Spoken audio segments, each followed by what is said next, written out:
You just sold a $10,000 roof. Cool, but how much did you actually keep? That question makes most roofing sales reps go quiet because the honest answer, they have no idea. They see a commission hit their account, feel good for about 48 hours, and then wonder why their bank account looks the same 3 weeks later. Today, we're not talking about how to close more deals. We're talking about what actually happens to the money after you do.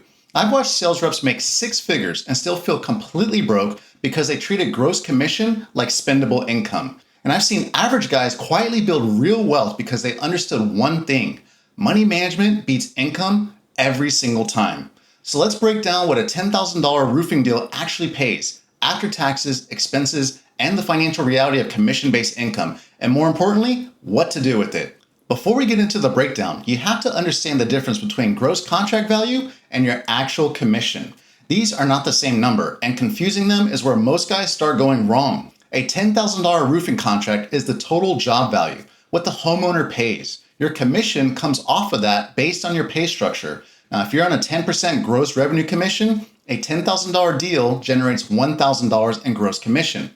If you're on a net profit structure, let's say 30% of the profit after materials and overhead, and the job yields $3,500 in profit, you're looking at about $1,050. Similar number, very different calculation. And net profit comes with a lot more unpredictability, as we covered before on this channel. Now, retail versus insurance deals also matter here. On a retail job, if you close them into financing on the first meeting, that commission could hit relatively quickly. On an insurance job, you might wait 30, 60, sometimes even 90 days before the carrier to pay out, the work to be completed, and the final payment to clear. Same deal size, completely different cash flow timeline. That delayed cash flow is something sales reps consistently underestimate, especially in the first year. You close a deal in week 2 and you're spending money by week 3 on a commission that won't arrive until week 10. That gap is where bank accounts collapse. Here's where the real number gets uncomfortable, because $1,000 in gross commission is not $1,000 in your pocket, not even close. Let's go through what's coming out before you see a dime of real money. If you're a 1099 earner, you're responsible for self-employment tax, which is 15.3% right off the top before federal and state income taxes even enter the conversation. When you add federal income tax on top of that, you're realistically looking at setting aside 25 to 30% of every commission check just for taxes. On $1,000, that's roughly $250 to $300 gone immediately. And you wouldn't believe how many sales reps don't do this. They spend the full check and get destroyed in April. Large commission checks create a false sense of security. You see a big deposit and your brain tells you you're doing great, but that money isn't yours. The IRS is a silent partner in every check you cash, and they will collect. If you're door knocking, driving a territory, running estimates, you're putting serious miles on a vehicle. Gas, oil changes, tires, maintenance, and the quiet reality of depreciation on a high mileage truck. These aren't free, and if you're a 1099 rep not tracking these, you're leaving legitimate deductions on the table while simultaneously bleeding cash you're not accounting for. Work with a tax professional to maximize what's deductible. This is not tax advice, just a strong nudge to have that conversation. Self-generated leads are worth more in commission, but they cost more to generate. Door knocking takes gas and time. Networking has costs. Personal branding, social media tools, a CRM subscription. These are all real line items that eat into what looks like a clean commission check. Roofing is seasonal in most markets. Deals fall out of the pipeline. Insurance approvals get delayed. Chargebacks happen. The gap between your last commission and your next one can stretch for weeks, and if you don't have reserves, that gap becomes a crisis. Let's run the real numbers on that $1,000 gross commission from a $10,000 deal. Taxes, 25 to 30%, $250 to $300 out immediately. This is non-negotiable. Set it aside the moment the check lands. Federal income tax, self-employment tax, and state taxes depending on where you operate. This money is not yours. Treat it that way. Business expenses, 10 to 15%, $100 to $150 allocated. This covers your proportional share of fuel, vehicle costs, marketing software, and anything else you're spending to generate and close deals. Now, if you're not tracking this monthly, you're guessing, and guessing with money never works out. Cash buffer, $50 to $100 per check. This is your slow season survival fund, your cushion, your margin. Every single commission check should be feeding this account.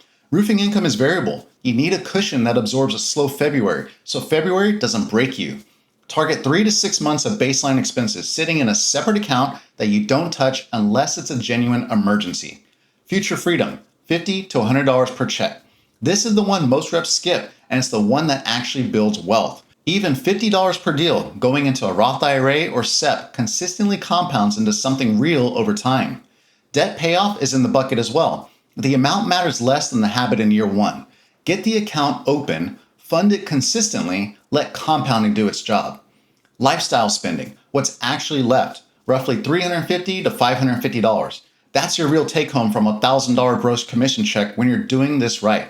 Not $1,000, not even $800, about $350 to $550 and genuinely spendable money. And that's a healthy outcome, not a bad one, because the rest is working for you instead of disappearing. Even just 1 or 2 deals of this size a week can support most households, but of course, the bigger the better. This is the psychology nobody talks about, and it might be the most important part of this whole video. Big commission checks trigger emotional spending. It's not weakness, it's biology. A large deposit feels like permission.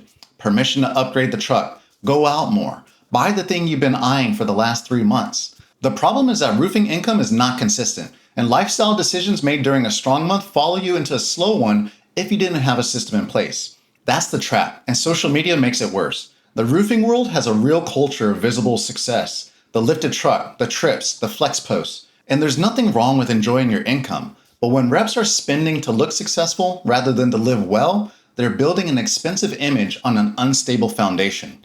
The next deal mentality is the specific thing that keeps reps stuck. Spending money before it arrives. Counting on a commission that hasn't closed yet to cover an expense that's already been made. When that deal pushes, and deals get pushed sometimes, everything downstream gets squeaky. The guy who's already set up their system properly barely notices. The sales rep living paycheck to paycheck panics. Here's what a simple, functional system looks like. This is the FEAST framework. Forecasting, expense management, allocation first, selective budgeting, and time optimization. The moment a commission check lands, it gets split before you make a single decision about it. Tax account first. A separate account that receives 25 to 30% of every check immediately. This account doesn't get touched except for quarterly estimated tax payments, no exceptions. Personal pay account second. This is where you create a monthly base salary for yourself. Add up what a normal month of expenses looks like at your conservative baseline. Not your best month, your realistic average. Pay yourself that amount monthly regardless of whether you had a big week or a slow one. This is income smoothing. It's how you stop feeling rich one week and stressed the next. Opportunity fund third. During strong sales months, excess commissions beyond your base salary goes here. This is your debt payoff, investment capital, Roth IRA contributions, SEP contributions, a brokerage account, or a future real estate down payment. Money that's actively improving your wealth instead of sitting. Your emergency reserve is ongoing. Every check feeds this until you hit your target, 3 to 6 months of baseline expenses. Once it's funded, you redirect that allocation to investing. This account is your firewall against February. What's left after all that? Lifestyle. And here's the thing, when you run this system correctly, you actually enjoy the lifestyle spending more because it's genuinely yours, guilt-free. There's no tax surprise waiting in April. There's no panic when an unexpected bill hits. You've already handled it. The highest earners in this industry aren't necessarily the ones making the most money. They're the ones keeping the most and deploying it intelligently. High income alone is not enough. This is the hardest thing for commission-based reps to accept because income feels like the answer to every problem. Make more, fix everything. But here are the main problem areas to avoid. Spending gross instead of net is the most common one. Celebrating the $1,000 commission and spending $1,000 when the real spendable number was $400. No defined system means random spending, emotional decisions, and zero clarity, even during strong earning periods. Waiting too long to invest assumes that high income will always be there. It won't. Markets shift, bodies wear out, and we tell ourselves I think about it just as much as our prospects do, which delays results. Living check to check is the outcome of all the above. High stress, constant pressure to produce, and no buffer when the inevitable slow stretch hits. A $10,000 roofing deal sounds exciting, and it should.